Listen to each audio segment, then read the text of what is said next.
Hello everyone, welcome to my YouTube channel. तो आज के इस वीडियो में हम बात करेंगे हार्डी-विनबर्ग इक्विलिब्रियम के बारे में।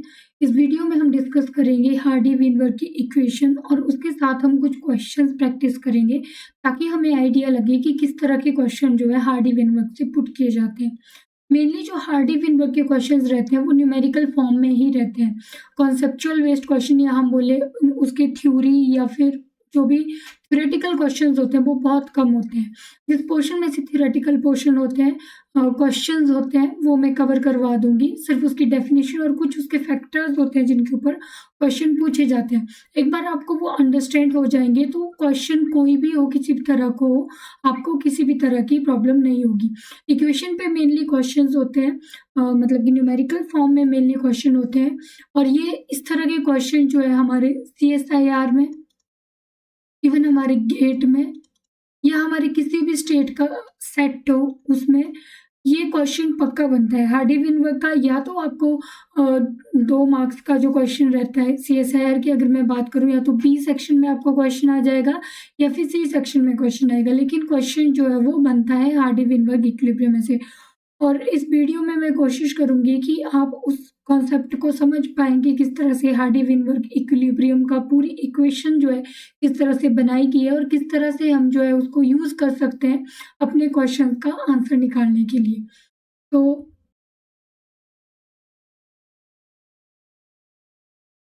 सबसे पहले हम बात करते हैं डेफिनिशन की। डेफिनिशन जो हार्डी-विनबर्ग इक्विलिब्रियम ने हार्डी-विनबर्ग कॉन्सेप्ट के अकॉर्डिंग है। It states that this law states that the frequency of alleles remains constant in a population from one generation to the next in the absence of evolution. तो जो Hardy-Weinberg हमारा law है, इस law के according जो frequency of allele है वो constant रहेगी एक पॉपुलेशन में, within a population from one generation to the next, मतलब कि इनहेरिटेंस के time this will remain constant. But एक फैक्टर जो इसमें काम करेगा that is in the absence of evolution. So absence of evolution में जो फ्रीक्वेंसी ऑफ एलील रहेगी वो कांस्टेंट रहेगी एक पॉपुलेशन के अंदर। ये हार्डी-विनबर्ग का जो लॉ था ये स्टेट कर रहा था। मेन जो यहाँ पे चीज़ है वो है that is in the absence of evolution. अब एक चीज़ रहती है एलील और जीन का जो डिफरेंस है वो यहाँ पे बहुत इंपॉर्टेंट रोल प्ले करता है, तभी हम जो है पूरी इक्वेशन को समझ पाएंगे और तभी हम जो है आगे फर्दर क्वेश्चंस को भी सॉल्व कर पाएंगे। जीन जो हमारे पास होता है that is a part of DNA. हमारे पास पार्ट ऑफ डीएनए होता है that code for a trait or character, code for a character। यानी कि जो हमारे पास जीन होते हैं वो that is a important functional unit होती है हेरिडिटी की। हमारे पास जितने भी करेक्टर्स होते हैं जैसे कि हम बोलते हैं कि पेरेंट्स से ये वाला करेक्टर हमें पास हुआ, so that pass through the gene, क्योंकि जीन जो है पार्ट ऑफ डीएनए है वो कोड करता है पर्टिकुलर उस करेक्टर के लिए। लाइक वी से लाइक फॉर हाइट के लिए जो है वो जीन रिस्पॉन्सिबल है जो वन जनरेशन टू अनदर जो है इनहेरिटेड हो रहा है। Then what is allele? So जो हमारे पास एलील होते हैं, allele are different variant of a gene. These are different variant और alternative form of a gene, उनको हम कहते हैं एलील। लाइक हम बात कर रहे हैं कि जीन हमारे पास एक करेक्टर बता रहा है, एक ट्रेट बता रहा है, हाइट, लेकिन एलील जो होता है वो रिस्पॉन्सिबल होता है diverse features of given trait. Diverse features का मतलब हुआ हम हाइट बोल रहे हैं, जीन रिस्पॉन्सिबल है हाइट के लिए, लेकिन हम ये एक्सप्लेन करने के लिए कि इंडिविजुअल टॉल होगा, स्मॉल होगा या मीडियम होगा, डाइवर्स फीचर्स क्या होंगे उस ट्रेट के, वो हम एक्सप्लेन कर सकते हैं through allele. Allele are responsible for these thing. और अगर हम दूसरी फॉर्म में देखें, every individual has 2 copies of each gene. 2 copies of each gene होती है। जब हमारे पेरेंट्स से जब मान लो ट्रांसफर होता है, जैसे कि टॉल के लिए करेक्टर रिस्पॉन्सिबल है टीटी, स्मॉल के लिए टीटी और स्मॉल के लिए स्मॉल टी, मीडियम के लिए टीटी, तो ये जो है दोनों पेरेंट्स के पास ये एलील प्रेजेंट होगा और इंडिविजुअल के पास जो है दोनों मिला के दिस बोथ द एलील, ये दोनों 2 कॉपीज जो हैं ये मिला के एक जीन को फॉर्म करते हैं। So in human everyone has 2 copies of each gene. हर जीन की क्या है, 2 कॉपीज है या अल्टरनेटिव फॉर्म है, जिनको हम क्या कह रहे हैं, उनको हम एलील कह रहे हैं। सो ये जो है एक पेरेंट्स, जो हमारा पेरेंट्स है वहां से जो है ट्रांसफर होते हैं। वन फ्रॉम ईच पेरेंट, ये एलील हमारे कैसे आते हैं, वन फ्रॉम ईच पेरेंट, और ये हमारे पास क्या हो गया, जीन हो गया, दिस इज जीन, बट एक फॉर्म क्या है, दिस इज एलील। और it help to explain the diverse features. Height character है लेकिन वो टॉल है, स्मॉल है, मीडियम है, that we can explain through the allele. बाकी ये जो करेक्टर है डोमिनेंट है तो इसलिए टॉल है, रिसेसिव करेक्टर है, ये भी हमारे मेंडेलियन जेनेटिक्स का पार्ट है। और डोमिनेंट और रिसेसिव हमें आइडिया रहता है कि जो डोमिनेंट कर देता है दूसरे के इफेक्ट को, रिसेसिव जो खुद को एक्सप्रेस नहीं कर सकता है दूसरे की प्रेजेंस में, सो that is dominant and recessive trait. लेकिन ये वाली चीज आपको क्लियर होनी चाहिए, जीन जो होता है that code for a character, और अल्टरनेटिव फॉर्म जो होती है एक जीन की वो एलील है। यानी कि आप ऐसे समझ सकते हो, जब हम ऐसे पढ़ेंगे तो वो जीन है, एक इंडिविजुअल कॉपी को हम पढ़ेंगे सो दैट इज अ एलील। ये दोनों मिलके एलील है, क्योंकि हम 2 पेरेंट से रिसीव करते हैं तभी वो जीन जो है कंप्लीट होता है। So an individual contain a pair of allele for a particular gene. एक पर्टिकुलर जीन के लिए, हाइट के लिए जो है पेयर होना चाहिए एलील का। एक इंडिविजुअल, एक फॉर्म को हम जो है एलील कहते हैं। सो ये हमारे पास होमोजाइगस भी हो सकती है, हेटेरोजाइगस भी हो सकती है। होमो मतलब सिमिलर एलील, हेटेरो मतलब different. So this is like कि जीन हमारे को शो कर रहा है करेक्टर, हाइट है लेकिन टॉल, स्मॉल, मीडियम, ये एलील बता रहा है। कलर हमें बता रहा है जीन, जीन करेक्टर है एक कलर, लेकिन कौन सा कलर है, ब्लैक, ब्राउन, ब्लू, ग्रीन, इस तरह का कलर है, वो हम एलील के थ्रू ही हम एक्सप्लेन कर सकते हैं। मोस्ट कॉमन थिंग कि जीन एक करेक्टर बताता है, एलील जो है that shows the alternative form of a gene that is responsible for diverse features of the this gene, diverse features of height, diverse features of colour, ये जो होते हैं हमारे पास एलील होते हैं। बस इस तरह से ध्यान रखना, this is gene, these are allele. तो this is all about the gene and allele. अब हम नेक्स्ट पढ़ेंगे कि अगर हमें एलील और जीन एक बार क्लियर हो जाते हैं तो पूरा का पूरा जो हार्डी-विनबर्ग का कॉन्सेप्ट है, जो क्वेश्चंस है, वो हमारे जो है अच्छे से हो सकते हैं। आप बस इस तरह से ध्यान रखोगे कि दोनों साथ में मिलकर जो है एक एलील को फॉर्म कर रहे हैं, और इंडिविजुअल दोनों साथ में मिलकर एक जीन को फॉर्म कर रहे हैं, और इंडिविजुअल लेवल पे जो है वो एलील बनता है। तो this is allele and gene का डिफरेंस बहुत कॉमन है, लेकिन हम बहुत ज़्यादा कंफ्यूज जो है मेनली इस चीज़ में हो जाते हैं। अब हम पढ़ेंगे कि किस तरह के करेक्टर जो है वो रिस्पॉन्सिबल होते हैं, कंडीशंस क्या क्या रिस्पॉन्सिबल है in the Hardy-Weinberg law, responsible बोल सकते हैं, या फिर जो कंडीशंस काम करती है पूरे के पूरे हार्डी-विनबर्ग लॉ में। दिस कंडीशन है, first condition is large size population, जो पॉपुलेशन का साइज होगा वो लार्ज होना चाहिए।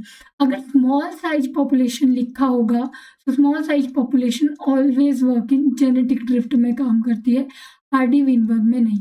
लार्ज साइज पॉपुलेशन होनी चाहिए, ये कंडीशन आपको बिल्कुल याद होनी चाहिए काइंड ऑफ, क्योंकि इस पे जो है क्वेश्चन बनते हैं। जिस तरह से पूछ लिया कि ये कंडीशन है, this is for the Hardy-Weinberg law और नॉट, सो ये कंडीशन आपको ध्यान रहनी चाहिए। नेक्स्ट जो है रैंडम मेटिंग, रैंडम मेटिंग होनी चाहिए, कोई सेक्सुअल सिलेक्शन नहीं होगी, ना ही कोई मेट सिलेक्शन होगी किसी भी तरह की। Then no natural selection, natural selection भी इसमें काम नहीं करेगी। देन नो म्यूटेशन, म्यूटेशन भी इसमें काम नहीं करेगी। ये कंडीशंस है, इन कंडीशंस में ही हम हार्डी-विनबर्ग लॉ को या हार्डी-विनबर्ग इक्वेशन जो है वो वर्क करेगी। Next is no evolution, evolution absence of evolution में काम करती है। नो एंट्री और एग्जिट, क्लोज्ड पॉपुलेशन होनी चाहिए।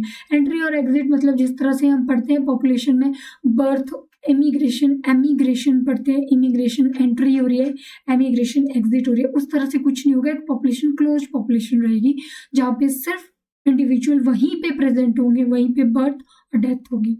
नेक्स्ट इज सेक्सुअली रिप्रोडक्टिंग पॉपुलेशन होनी चाहिए, क्योंकि ऑब्वियसली हम इनहेरिटेंस की बात कर रहे हैं, तो सेक्सुअली रिप्रोड्यूसिंग पॉपुलेशन वहाँ पे होनी चाहिए और जो पॉपुलेशन है वो आइसोलेटेड होनी चाहिए। ये हमारे पास कंडीशंस है, particular conditions for the Hardy-Weinberg law, जो हमें ध्यान में रख के क्वेश्चन को सॉल्व करना है। क्योंकि जब थ्योरेटिकल क्वेश्चंस आते हैं, यानी कि थ्योरी बेस्ड क्वेश्चन आते हैं, वो हम सिर्फ इनको ध्यान में रख के ही सॉल्व कर सकते हैं। अब हम बात करते हैं नेक्स्ट कि किस तरह से जो है वो इक्वेशन फॉर्म होती है। तो अब यहाँ पे मैं कुछ जो कॉन्सेप्ट है वो बताने जा रही हूँ। जीनोटाइप की बात करते हैं सबसे पहले। जीनोटाइप जो हमारे पास रहती है कि जीन जो किस तरह के जीन जो है वो प्रेजेंट है।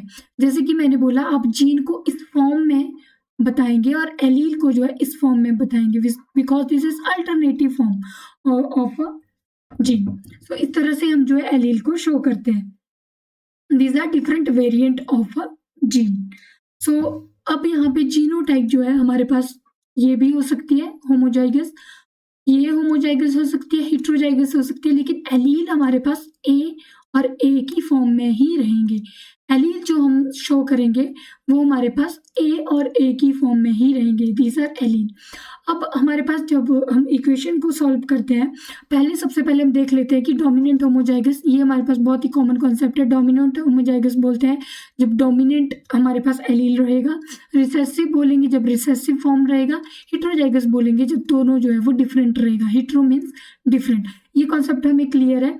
देन अब अकॉर्डिंग टू हार्डी-विनबर्ग इक्विलिब्रियम हम इसको डिवाइड करेंगे, पी और क्यू जो है इसको टर्म करेंगे, क्योंकि पी और क्यू की फॉर्म में ही हम हार्डी-विनबर्ग जो इक्वेशन है उसको जो है पढ़ेंगे। सो पी जो है यहाँ पे शो कर रहा है एलील ए को और क्यू शो कर रहा है स्मॉल ए को, यानी रिसेसिव वाले एलील को। अब जो हार्डी-विनबर्ग इक्वेशन है उसके अकॉर्डिंग P प्लस क्यू जो है इज इक्वल टू 100, मतलब जितने भी नंबर ऑफ इंडिविजुअल्स हैं, ये दोनों ऑब्वियसली एलील फॉर्म है, ये दोनों को मिला के जितने भी नंबर ऑफ इंडिविजुअल हैं वो शो कर रहा है। लेकिन in case of frequency of allele, allele के केस में हम इस तरह से लिखेंगे P plus Q is equal to 1। That is कि दोनों जो मिला के दोनों एलीलिक जो फ्रीक्वेंसी है, फ्रीक्वेंसी मीन्स कि कितना जो प्रेजेंट है, that is frequency. So allele दोनों मिला के इज इक्वल टू 1 हो जाएंगे।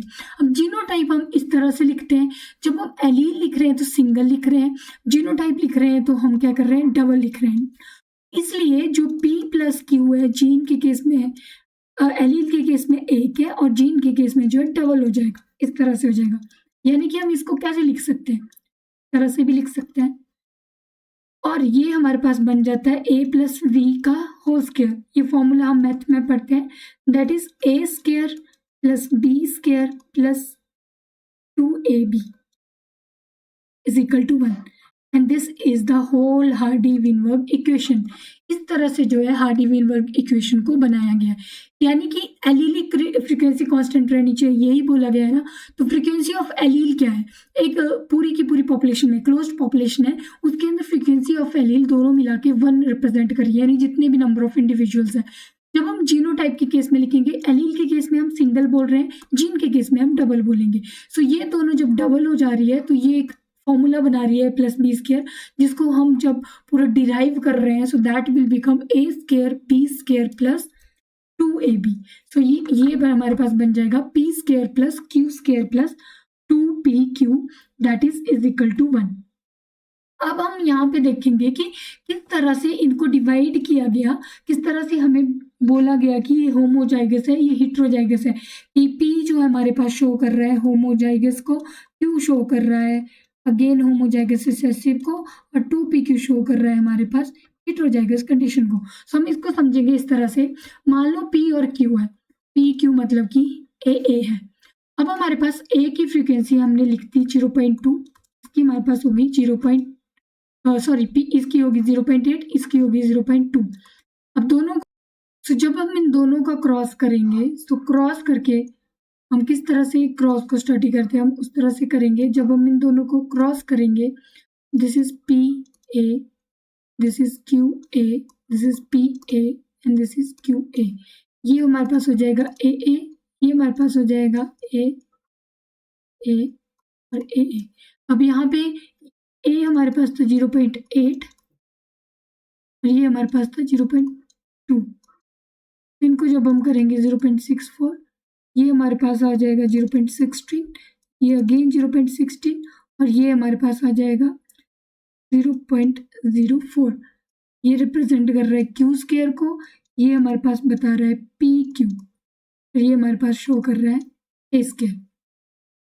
सो ए स्क्वायर जो हमारे पास यानी कि पी स्क्वायर जो हमारे पास आ रहा है, देन अब हम अगर इसको देखें तो देखो पी स्क्वायर यानी कि 0.8 इंटू 0.8 0.64, देन 2pq यानी कि 2 into 0.16 plus q square that is 0.04.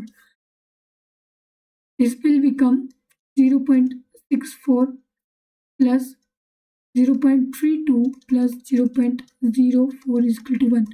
अभी हम इसको सॉल्व करेंगे, so that will become is equal to 1 is equal to 1।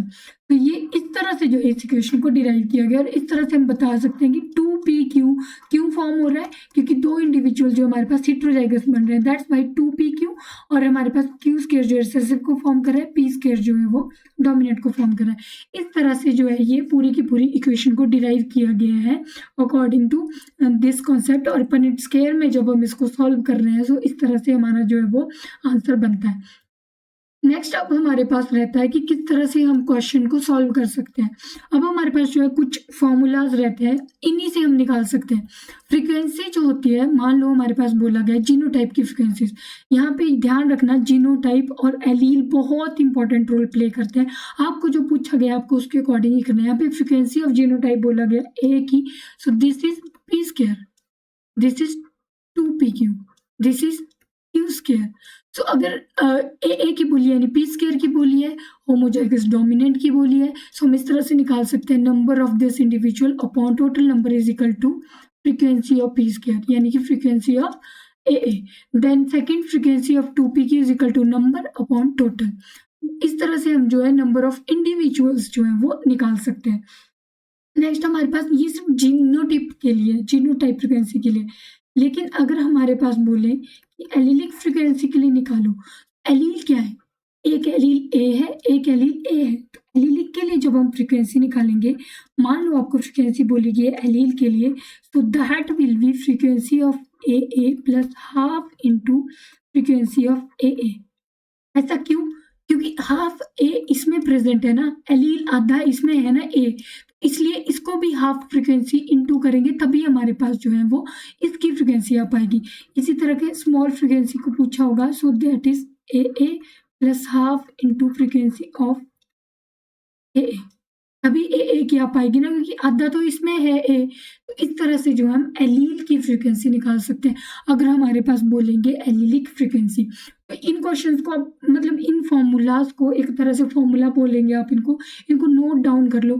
जो भी चीज़ मैं यहाँ पे डिस्कस कर रही हूँ उसको नोट डाउन कर लो, क्योंकि एक एक चीज़ आप इसको जब रिपीट करोगे, एक बार फिर से देखोगे, तब आपको समझ में आएगा कि आपको क्वेश्चंस के लिए जो है वो किस तरह से पुट करना है। सो this is about genotype, this is about allelic frequency. अब हम जो है कुछ क्वेश्चन सॉल्व करेंगे, कोशिश करेंगे। अभी जो है हम एक दो क्वेश्चन सॉल्व करेंगे, उसके बाद एक पूरी के पूरा पार्ट में सिर्फ क्वेश्चंस पे लेके आऊँगी, थोड़ा टफ लेवल का भी, ताकि आपको समझ आ जाएगी किसी भी तरह का क्वेश्चन आपको आए, आप हार्डी विनवर्ग के इस कॉन्सेप्ट से जो है अपने क्वेश्चन सॉल्व कर पाए। सबसे पहले हमें देखना है, यहाँ पे बोला गया है फ्रीक्वेंसी ऑफ एलील। आप इस क्वेश्चन को पढ़ो और कोशिश करो जो कॉन्सेप्ट मैंने समझाया अगर आपको समझ आया हो तो उसके अकॉर्डिंग आप एक बार सॉल्व करने की कोशिश करो, तभी आपको आइडिया लगेगा कि कहाँ पे आपको कंफ्यूजन हो रही है। सो यहाँ पे देखो फ्रीक्वेंसी ऑफ एलील बोला गया है in a population, Hardy Weinberg equilibrium की पॉपुलेशन में फ्रीक्वेंसी दे रखी है ए और ए की। रैंडम पॉपुलेशन में बोल रहे हैं 250 इंडिविजुअल्स हैं, how many are expected to be heterozygous. अब हमें प्रोबेबिलिटी निकालनी है कि इनमें से कितने जो है हेटेरोजाइगस हो सकते हैं। तो हमारे पास क्या दे रखा है, सबसे पहले हमारे पास दे रखी है frequency of A and frequency of A, that is 0.7 and 0.3, और टोटल नंबर ऑफ इंडिविजुअल्स दे रखे हैं, टोटल इंडिविजुअल्स हमारे पास दे रखे हैं 250। अब देखो, अब हार्डी विनबर्ग के अकॉर्डिंग P जो होगा 0.7 होगा, Q जो होगा 0.3 होगा। हमसे पूछा गया है हाउ मेनी आर हेटेरोजाइगस, इनमें से जो है हेटेरोजाइगस कितने हैं। सबसे पहले आपको समझना है हेटेरोजाइगस क्या है। हेटेरोजाइगस हम लोग 2pq को बोलेंगे ना, हेटेरोजाइगस इसको बोलेंगे हम हेटेरोजाइगस। ठीक है। 2p/q हमने यहाँ से निकालना है। जब हमारे पास फ्रीक्वेंसी p और q की दे रखी है तो 2p/q हम इजीली यहाँ से निकाल सकते हैं। तो हेटेरोजाइगस हम निकाल सकते हैं 2 × 0.7 × 0.3, 2 × 0.21 that will be equal to 0.42। लेकिन हमसे पूछा गया है how many are expected to be heterozygous, यानी कि इंडिविजुअल्स पूछा गया, हमसे फ्रीक्वेंसी नहीं पूछी गई है। ये हमने क्या निकाली, फ्रीक्वेंसी निकाली किसकी, ए की, यानी फ्रीक्वेंसी निकाली किसकी, 2p/q की। अब जो मैंने आपको जीनोटिपिक फ्रीक्वेंसी का फॉर्मूला बोला, यहाँ से देखो फ्रीक्वेंसी जब इसकी निकाल दी, हमें क्या निकालना है, नंबर ऑफ ए इंडिविजुअल, और टोटल हमारे पास दे रखे हैं, यानी कि नंबर ऑफ इंडिविजुअल और हमारे पास टोटल जो है वो दे रखे हैं। यहाँ पे कितना हो जाएगा, फ्रीक्वेंसी हमारे पास दे रखी है, नंबर जो है हमारे पास निकालने हैं हमें, और टोटल इंडिविजुअल जो है हमारे पास 250 है, यानी कि नंबर कितना हो जाएगा 250 × 0.42। जब आप इसको सॉल्व करोगे तो 105 के अराउंड जो है हमारे पास नंबर ऑफ इंडिविजुअल आ जाएगा। सो 105 जो है इसका आंसर होगा।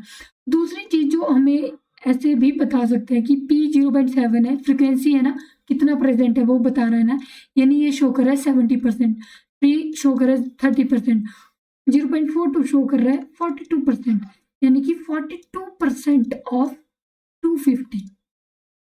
ये भी सेम ही चीज है, इस तरह से भी हम इसको जो है वो निकाल सकते हैं। तो यहाँ पे हम इसको सॉल्व करके जो है इस तरह से हमारे पास आंसर आ जाएगा 105।